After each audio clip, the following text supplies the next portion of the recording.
Hello, everyone. Welcome back to the show. Time and time again, I find myself having to explain why Nintendo's new Super Mario Bros. Wii is my favorite video game of all time to friends and peers alike. I figured I'd make this video as a means of redirecting those who wanted to hear some of my more in-depth thoughts on the title, rather than scouring the channel to pick up context clues as to why. But first, some background information. New Super Mario Bros. Wii was created by Nintendo EPD-10 and was founded by former members of Nintendo R&D2, best known for their work on Super Mario Advance 1 through 4. After some restructuring at the company, the EPD-10 we know and love today was founded. The team was put to work on some of the earliest titles for the then up-and-coming Nintendo DS. This would include Super Mario 64 DS, Yoshi Touch and Go, and the original Big Brain Academy. But the team wouldn't get their big break until New Super Mario Bros. DS in 2006. Needless to say, it became the team's breakout hit, selling over 30 million copies in its lifetime, even being resold on the Wii U eShop later on. This got the attention of Nintendo higher-ups who decided to invest more money into the team. This would result in the talent that made the first two Pikmin games for the GameCube getting consolidated into EPD-10, and the team would subsequently port Pikmin 1 and 2 to the Wii under Nintendo's new Play Control banner.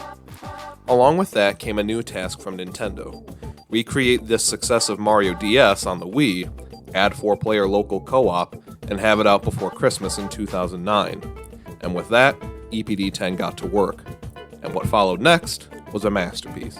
New Super Mario Bros. Wii released right on schedule to overwhelming critical acclaim, with many critics lauding the game for its innovative 4-player couch co-op, old-school difficulty harkening back to the golden age of the NES.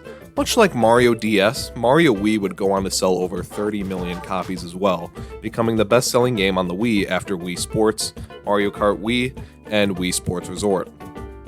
By the end of 2009, the game had already sold 1.4 million copies, an impressive feat considering that the original Call of Duty Modern Warfare 2, Wii Play, Wii Fit, and the aforementioned Wii Sports Resort were leading the charts that year.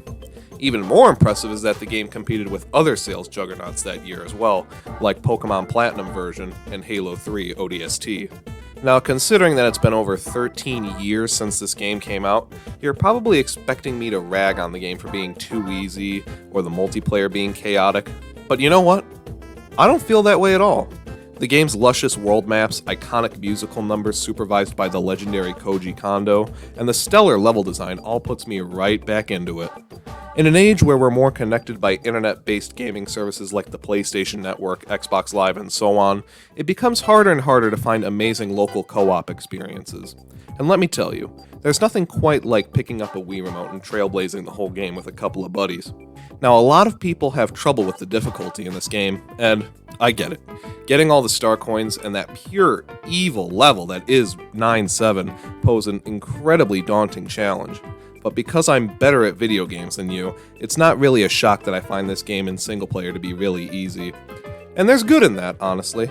It makes playing with 3 other people so much more rewarding because there's added difficulty in making sure everyone else is playing well. Okay, so the last thing. The power-ups.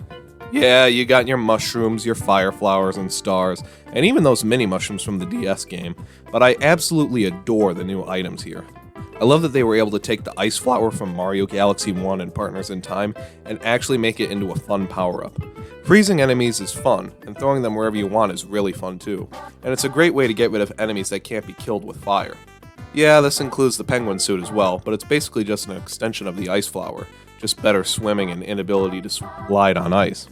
It's a good reward for top-of-the-line players, but chiefly among this posse of items has to go to the propeller mushroom for me.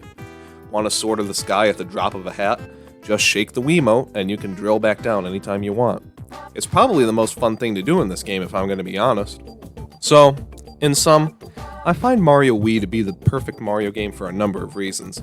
It brought back the Koopalings, villains that hadn't been seen since the early 90s.